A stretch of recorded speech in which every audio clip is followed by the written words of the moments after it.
Alors l'ARCA, c'est une association qui délivre une information auprès des médecins et auprès des usagers sur différents produits.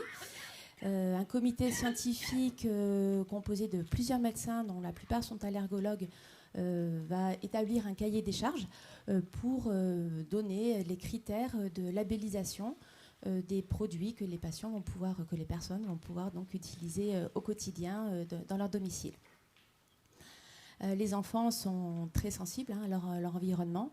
L'organisme est en maturation, en pleine croissance. Et donc le sujet d'aujourd'hui sur la prise en charge des enfants est particulièrement d'actualité et particulièrement important.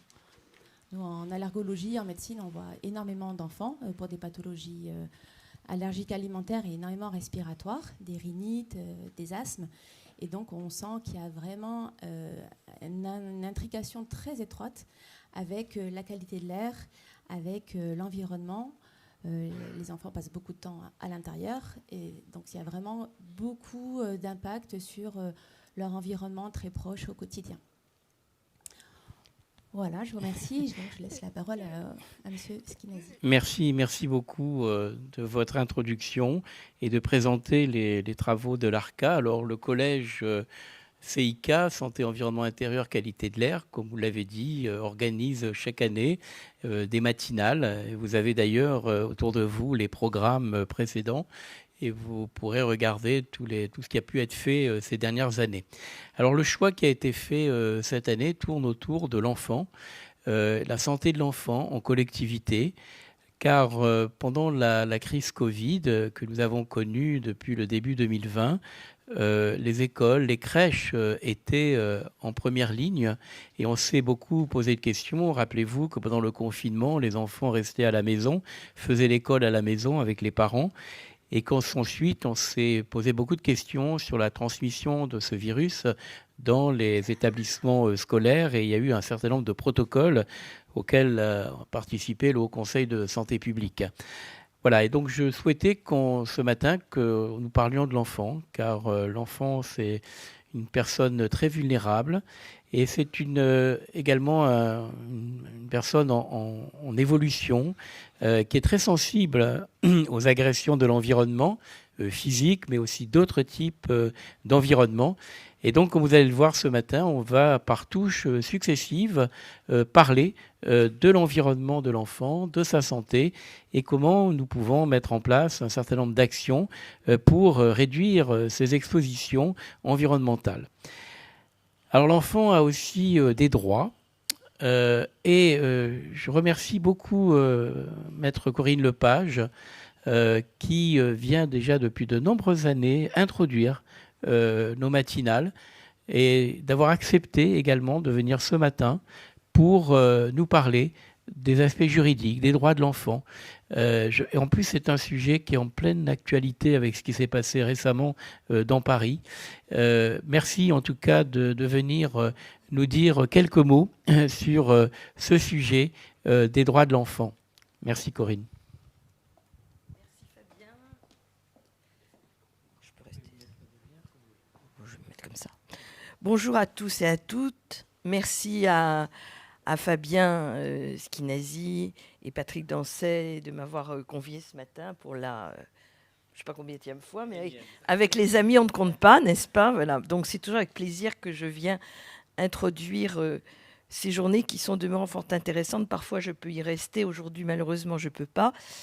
Mais je suis heureuse de pouvoir vous parler un petit peu de ce sujet, des droits de l'enfant, ce qui veut dire des devoirs que nous avons vis-à-vis de lui. Dont je considère qu'ils sont totalement méconnus. Vous avez mis le centre de votre colloque aujourd'hui sur la question de pollution de l'air. J'ai fait voter il y a maintenant plus de 25 ans une loi qui s'appelle la loi Laure ou la loi Lepage, comme vous voudrez, sur l'air, la qualité de l'air et l'utilisation rationnelle de l'énergie. Parce que en 1995, on savait déjà qu'il y avait des problèmes avec le climat quand même. C'est pas arrivé hier matin. C'est pas parce qu'on n'a rien fait que c'est arrivé hier matin. Non, on savait et on n'a rien fait. Et ben, je dirais que pour la santé, c'est pareil. Cette loi, elle est restée très largement inappliquée, tout simplement parce qu'elle posait des problèmes ou tout au moins elle apportait des solutions à des problèmes, solutions dont un certain nombre d'intérêts économiques ne voulaient pas. Ce que je voudrais souligner ce matin, c'est qu'en fait, on dit que l'enfant est le père de l'homme, mais sur les sujets de santé environnementale, puisque ce sont les sujets dont nous parlons aujourd'hui, l'enfant est l'indicateur de l'homme. Homme au sens générique, il va de soi. Je pourrais dire de la femme. Pourquoi ? Parce que ce sont nos petits qui sont les plus sensibles à ce que les grands vivent, et que ces petits ne sont en fait pas du tout pris en considération.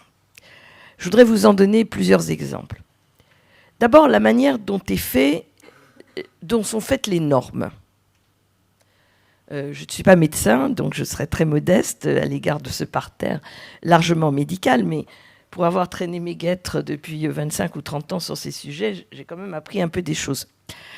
Et notamment la manière dont se font les normes, et puis j'y ai un peu participé aussi. Bon, il faut savoir qu'en réalité, ce ne sont jamais les impératifs de santé publique qui sont premiers. Ce sont toujours ce que l'industrie accepte à un moment donné du temps de faire au regard des besoins de la santé publique. Alors ça, déjà, c'est assez grave. Mais ce qui est le plus grave, c'est que la norme de référence, c'est un homme de 60 ans en bonne santé. Alors que la norme de référence, ça devrait être le bébé de 2 ans ou d'1 an. Si nous respections les droits des enfants, c'est ce que nous ferions. On fixerait les normes en fonction de ce qu'un petit peut supporter sans avoir la moindre indisposition. C'est déjà pas du tout ce qui est fait. Donc déjà, à ce niveau-là, les droits de l'enfant ne sont pas respectés, puisque ces droits, c'est de vivre et de croître en bonne santé, et que dès le départ, on ampute ce droit, puisqu'on le fait vivre dans un environnement qui ne le respecte pas.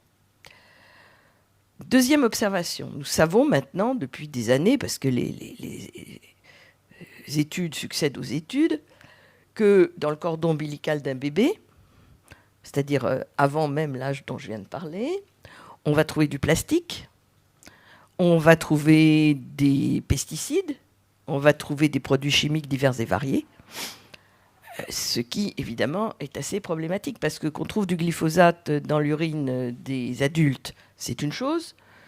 Qu'on en trouve, alors je ne dis pas qu'on en trouve dans le cordon ombilical, parce que je n'ai rien lu de tel, mais je ne sais pas si on l'a cherché, en vérité. Mais qu'on trouve des pesticides et des produits chimiques dans le cordon ombilical des bébés, là, on a un vrai problème. Ce qui veut dire que c'est en fait toute notre organisation, notamment agricole, qui est remise en cause. Donc là aussi, je dirais, les droits de départ de l'enfant ne sont pas respectés. Troisièmement, quand on est en face de problèmes évidents, je veux parler notamment des clusters de cancer pédiatrique. Et malheureusement, nous en avons un certain nombre en France. On voit bien qu'il n'y a, je vais dire les choses de manière diplomatique, aucune appétence des pouvoirs publics pour aller comprendre le pourquoi du comment. C'est-à-dire qu'on va faire, on va faire une commission, on va remettre ça à des études, et puis dans 2 ans, dans 3 ans, on va voir, et puis les études vont aboutir à quelque chose, mais il y a des gens qui vont dire que ces études ne sont pas les bonnes, donc on va en refaire d'autres, et ainsi de suite. Pour essayer de sortir de cela, il faudrait déjà avoir une connaissance assez précise de la situation en France. Pour avoir une connaissance assez précise, nous devrions disposer de registres de malformations congénitales et de cancers. Nous ne les avons pas. Nous ne les avons pas. Il n'y a que 6, maintenant 7 registres pour toute la France. C'est-à-dire qu'ensuite, on raisonne par probabilité. On fait des modélisations. Donc, dans telle région, on en a trouvé tant, donc dans telle autre, on va en trouver tant. C'est complètement crétin, parce que ça ne permet absolument pas d'avoir une vision géographique des situations. Alors, pourquoi est-ce qu'on fait... Et j'ajoute que j'ai mené pour une association qui me l'avait demandé un recours devant le Conseil d'État pour obtenir la généralisation des registres, et j'ai perdu, au motif que ce n'était pas intéressant. Donc, pourquoi c'est comme ça? Parce qu'en fait, tout le monde sait très bien pourquoi on est dans cette situation-là. C'est-à-dire que tout ceci n'est pas dû qu'aux, mais est largement dû aux pesticides.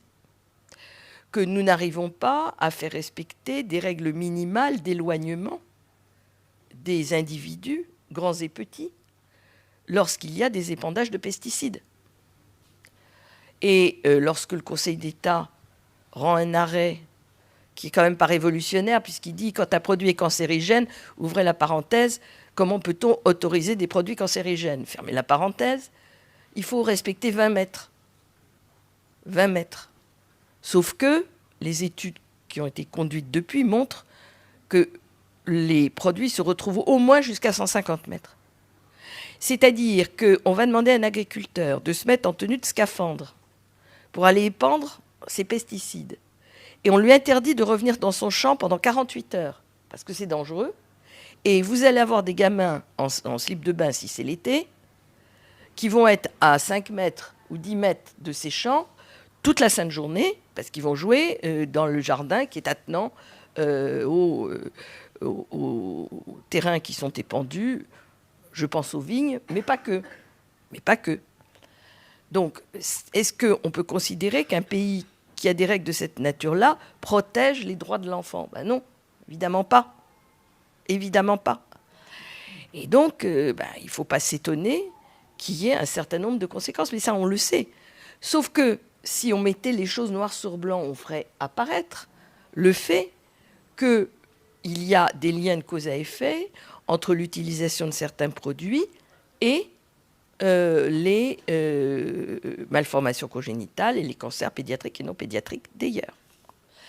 Je vous signale qu'à Paris, nous avons des pesticides dans l'air aussi. Ce n'est pas limité à la campagne, enfin quand même moins. Et on n'est pas en contact direct comme l'est un gamin qui va aller jouer dans le champ, à côté du champ qui vient d'être épandu. Donc là, on est complètement en dehors des clous, avec une réglementation communautaire qui exigerait qu'on fasse quelque chose.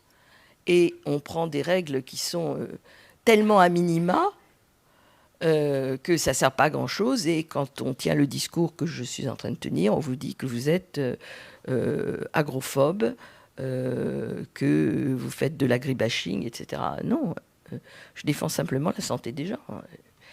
Un point, c'est tout. Il y a des produits qui ont été interdits il y a 25 ans, qui ont été interdits il y a 20 ans, qui sont encore parmi les premiers polluants de nos rivières et de nos nappes phréatiques. Bon. C'est-à-dire qu'il y a une survivance de ces molécules qui est catastrophique. 25 ans plus tard, vous les retrouvez encore, majoritaires, ou pas majoritaires, mais très importantes. Et donc, en plus, on n'a même plus les moyens de dépolluer. Et quand on fait apparaître des problèmes dans l'eau potable, je pense au métachlore dont on a beaucoup parlé ces derniers jours, vous avez, je ne sais pas ce qu'en pense Fabien, et le Haut Conseil de la Santé publique, s'il a dû donner un avis sur l'avis de l'ANSES, on vient vous dire, on ne va plus le mesurer, parce qu'évidemment, les 2/3 de l'eau française n'étaient pas potables. On ne va plus le mesurer parce que ce n'est pas reprotoxique. Ouais, et est-ce que c'est cancérigène? On n'a pas regardé. Ce n'est pas le sujet. Ce n'est pas reprotoxique, donc on peut y aller. C'est inadmissible. Totalement inadmissible. Donc, si vous voulez, ce qui est déjà inadmissible pour des adultes, l'est encore bien davantage quand on s'intéresse aux enfants. Et à un moment, je terminerai là-dessus, je ne veux pas être trop longue parce que vous avez beaucoup de débats, où dans le monde juridique, on parle de plus en plus du droit des générations futures, où vous avez des décisions de justice qui commencent à être rendues.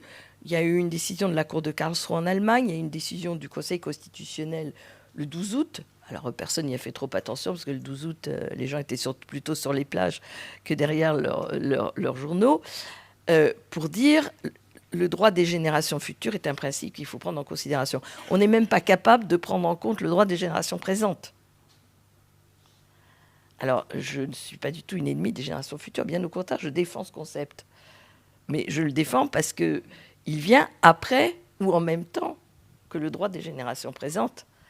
Et parmi celles-ci, les enfants, Et les droits de l'enfant qui sont reconnus dans la Convention des droits de l'enfant, qui apparaissent dans la Charte européenne des droits, qui font l'objet de dispositions spécifiques dans toute une série de règlements et de directives communautaires, tout ceci, dans la vraie vie, n'est quasiment pas appliqué.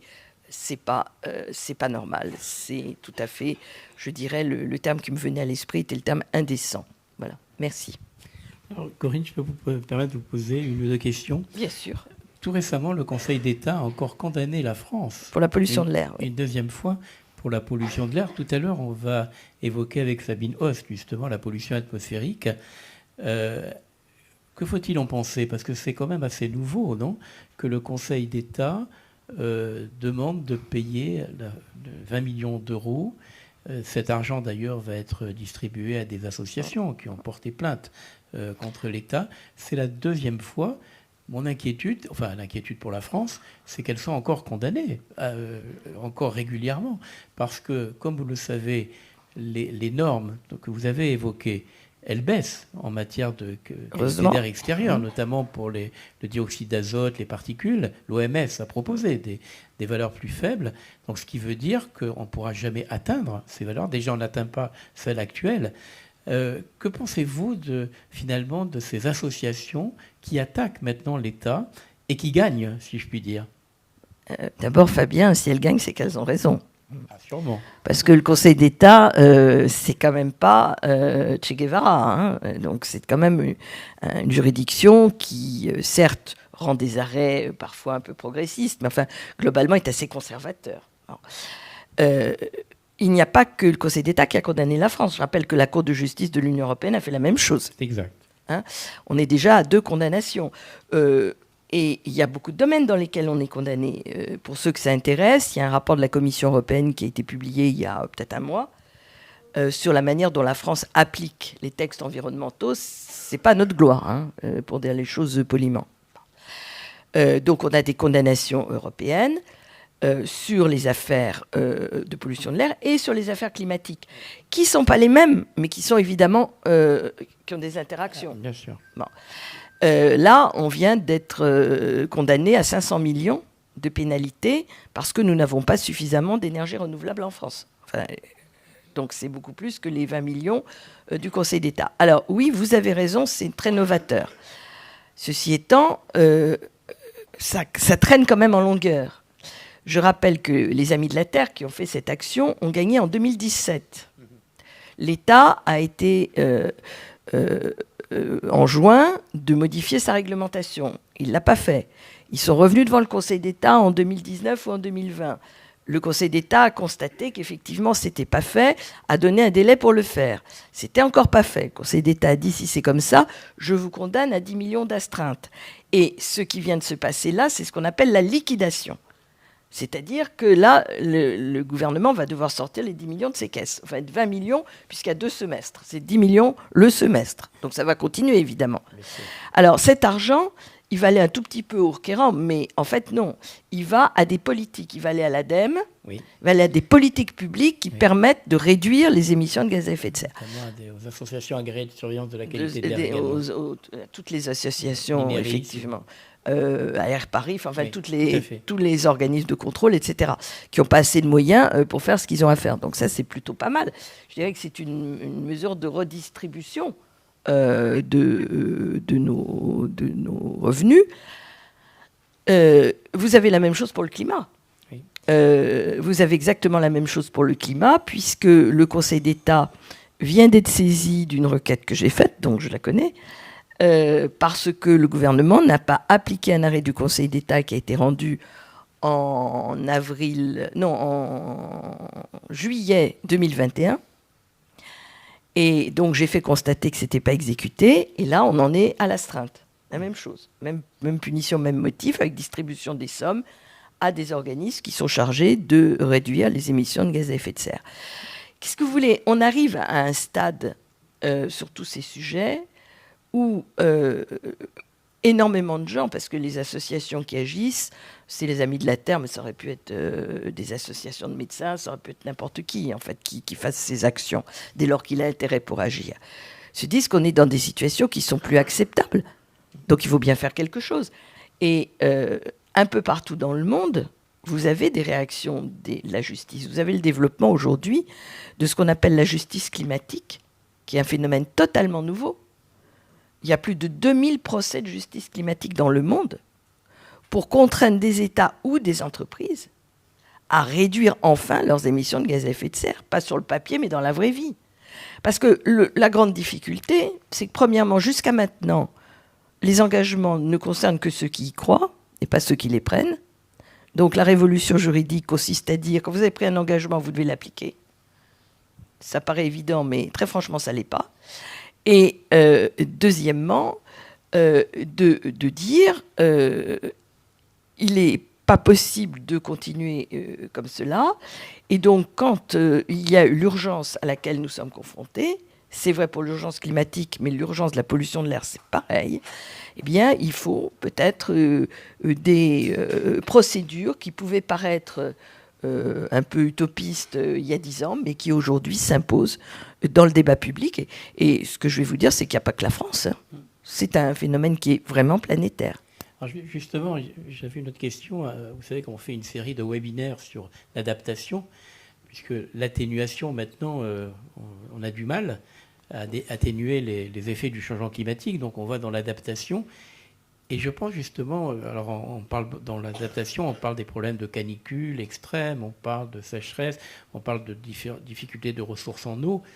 Et je pensais à l'enfant, à nos générations futures, parce que nous, si je peux me permettre, on a un certain âge, mais voilà, elle est un peu derrière nous, si je puis dire, mais il y a nos enfants et nos petits-enfants, et je pense à eux, et je me dis, comment vont-ils s'adapter à ce que nous avons fait finalement? Nous avons peut-être même combattu, mais on n'est pas arrivé finalement.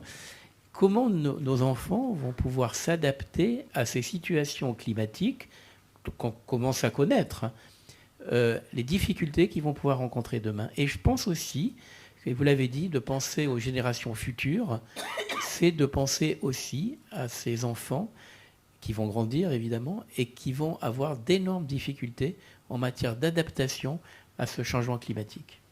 Alors, oui, effectivement, j'ai le bonheur d'organiser avec vous et d'autres une série de webinaires sur l'adaptation dans tous les domaines. Là, il y en a 8 qui sont programmés avant la fin de l'année. Je pense qu'il y en aura autant au début de l'année 2023, parce que tous les sujets, en fait, sont à avoir. Et vous nous avez fait l'honneur d'accepter d'intervenir sur le webinaire Adaptation Santé. Il faut continuer, bien sûr, à réduire au maximum nos émissions de gaz à effet de serre, et on a à peine commencé. Mais il faut d'ores et déjà s'adapter. Et j'attire votre attention sur une étude qui est parue hier ou avant-hier, enfin qui était rendue publique hier ou avant-hier, l'étude, je ne sais pas quand elle a été publiée, qui prévoit une augmentation de la température sur la France de 3,8 degrés, dans un scénario médian. Nous sommes aujourd'hui déjà en France à 1,8, pour une moyenne planétaire à 1,1. Donc on est en haut du palmarès, si je puis dire. Ah, ça, c'est pas l'Arctique, hein, parce que l'Arctique, c'est plus 4 ou plus 5, déjà. Mais nous, on a un effet qui est extrêmement important. Donc oui, nous sommes entrés dans le domaine de l'adaptation. J'entendais ce matin que certaines communes du Var n'avaient plus d'eau. C'est la même chose en Bretagne. Il n'y a plus d'eau. Donc on fait comment? Quand il n'y a pas d'eau, on ne peut pas vivre. Donc ça veut dire qu'on va vers, effectivement, non même plus de l'efficacité, mais de la sobriété. Il va falloir se serrer un peu la ceinture sur un certain nombre de sujets. Or, nous avons élevé les jeunes générations dans un matérialisme extrême. Les gens qui sont nés comme nous après-guerre, on avait encore, je dirais, l'effet de la guerre, de la reconstruction. On a été élevés, on fermait l'électricité quand on sortait de la pièce. Enfin, on a été élevés comme ça, c'était naturel. Et à économiser, à faire attention à tout. Nos enfants, et en ce qui me concerne mes petits-enfants, ils ne sont pas du tout élevés dans cet état d'esprit-là. Et les jeunes qui nous critiquent, à juste titre d'ailleurs, sont les premiers à être sur les smartphones et tablettes qui utilisent une électricité massive, Quand même, aujourd'hui, le virtuel, le digital, c'est 8% de la consommation mondiale des émissions de gaz à effet de serre. 2 fois l'aviation civile. Il faut quand même le savoir. Hein. Bon. Donc, comment on va s'adapter à ça? Parce qu'ils ne vont pas pouvoir continuer. Même ça, ils ne pourront pas continuer comme ça. Et bon, je pense que c'est la tâche des éducateurs de leur faire comprendre ça. Et ce n'est pas une tâche simple parce qu'on a fait tout le contraire depuis 40 ans.